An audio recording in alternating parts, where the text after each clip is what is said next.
Hello there guys and welcome back to the channel. Right, so we're back again with another Alliance War number 9 in season 25. So this is the last war of week 3 and ASR is facing Nope, No Hope.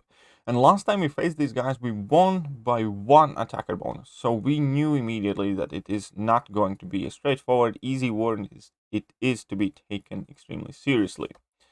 Right, so I'm gonna jump to the other corner here. And as we can see, I have brought in Dr. Doom, Quake, and Moleman. So Moleman is getting more and more of a role here. So I'm going to start off on path number 1 in section 1. That is kind of like my old regular path.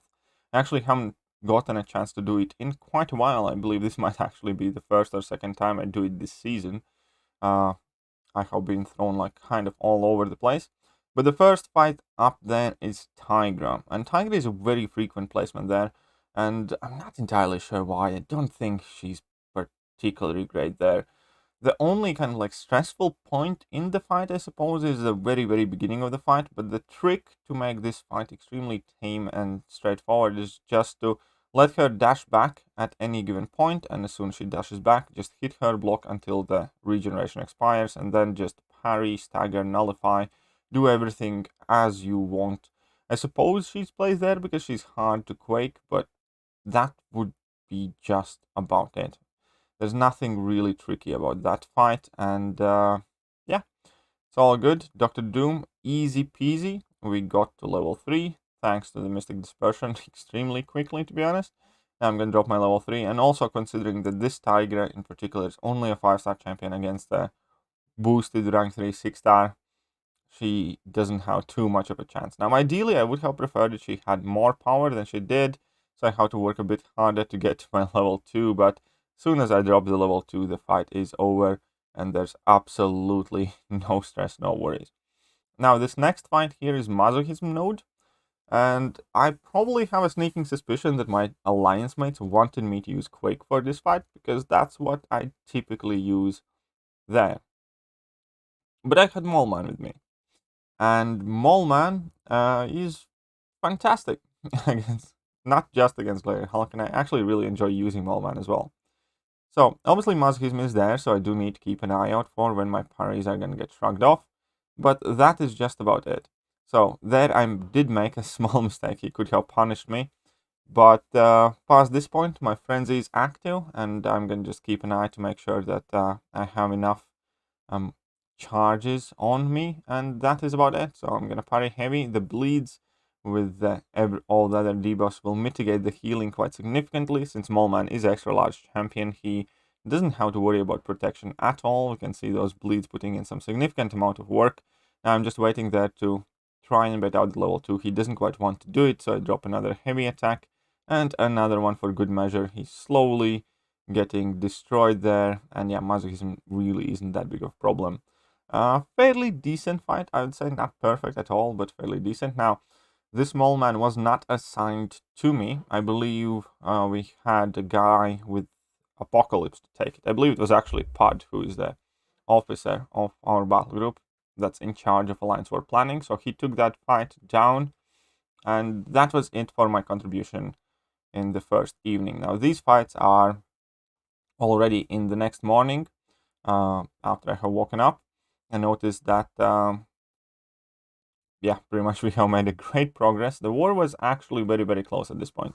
We did give away a couple of early deaths, so for vast majority of the war, we are behind, which is quite annoying. It's just always annoying when that happens. But all we can do is play the best we can.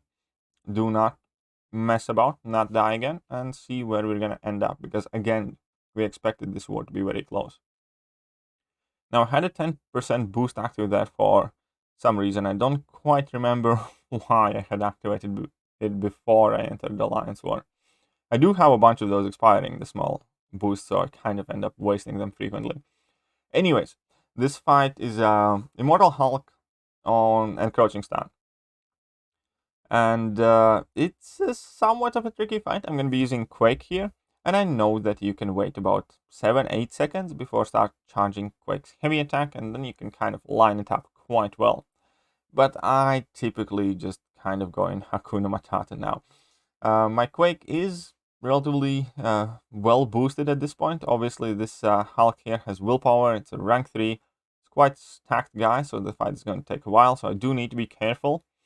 But for the most part, I'm not too worried using Quake on these encroaching stun nodes.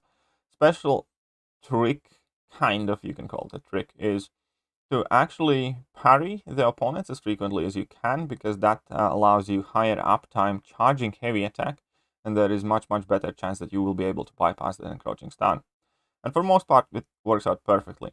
And another reason why I'm really not worried about, even if I get stunned like I did here, is because even if I get clapped a couple of times, thanks to Quake's Aftershock, the opponents are getting stunned as well. And as long as they are not past the bar of power, he will land a couple of hits on me, but more often than not, my stun will kind of like stop the opponent from hitting me whilst I'm stunned.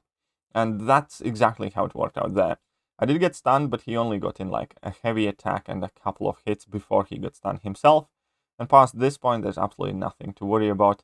I have aligned myself extremely well. We can see that my stun triggers just as that encroaching stun timer would trigger as well, and I'm kind of safe.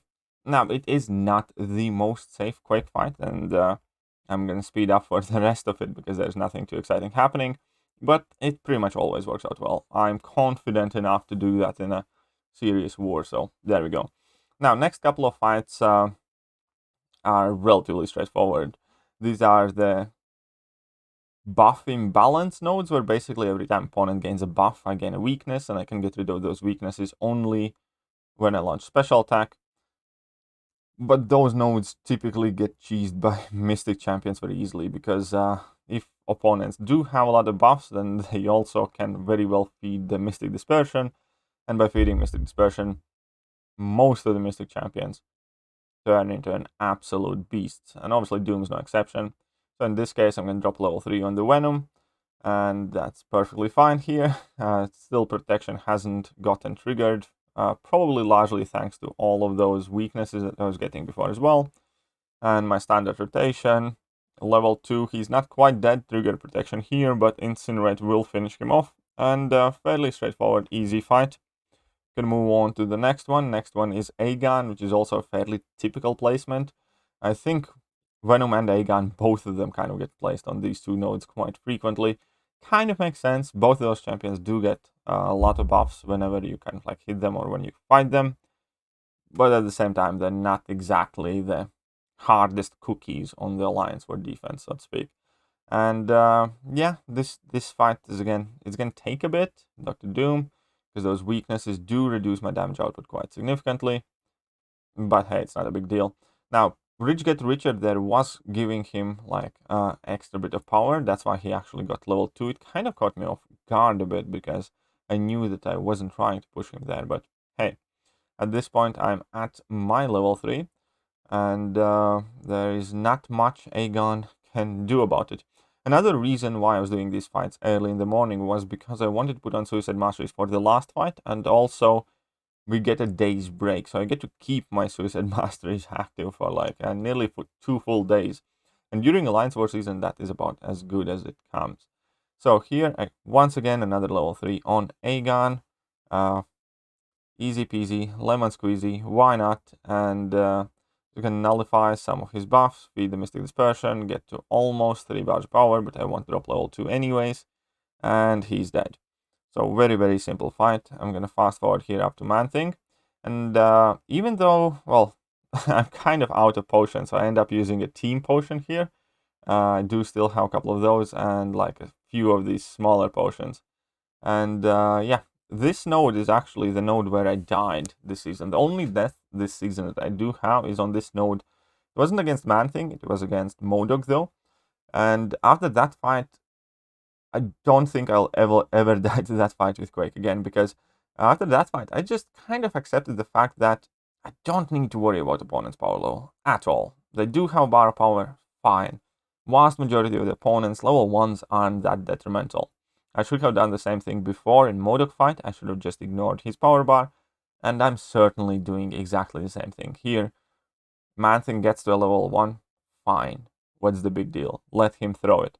I'm gonna, even if it crits, it's gonna do some damage, and I'm just gonna carry on quaking. So that's the plan here.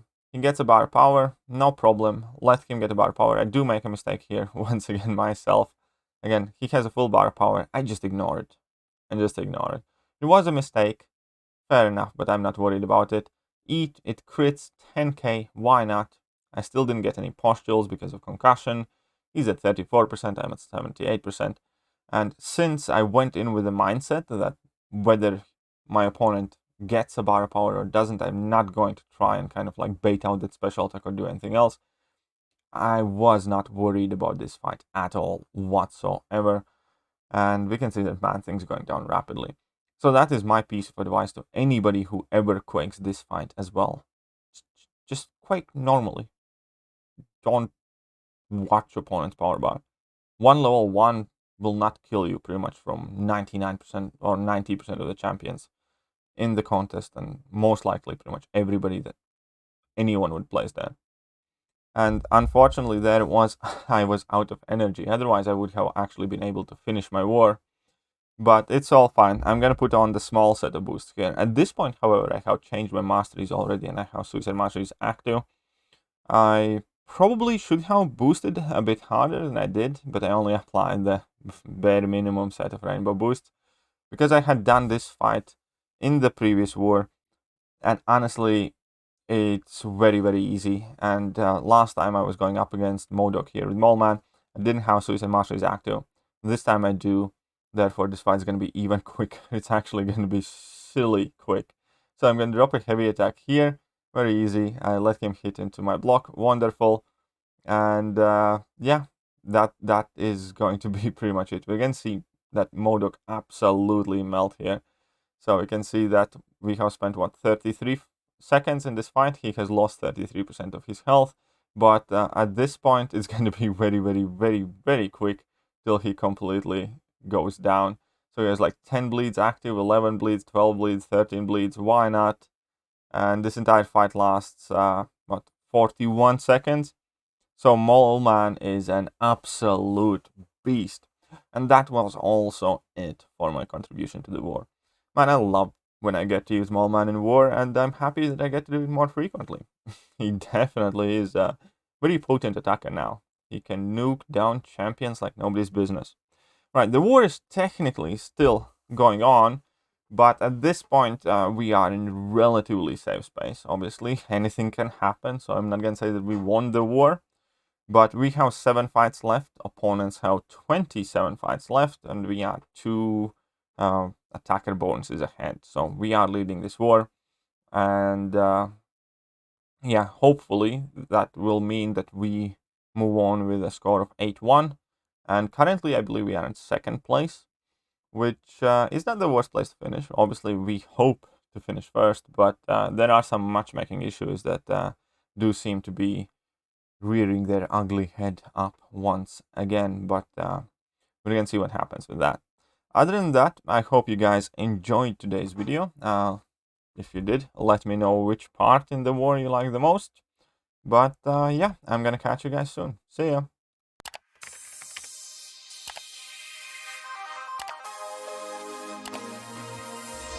Hello there guys, and welcome back to the channel. So we have all the information about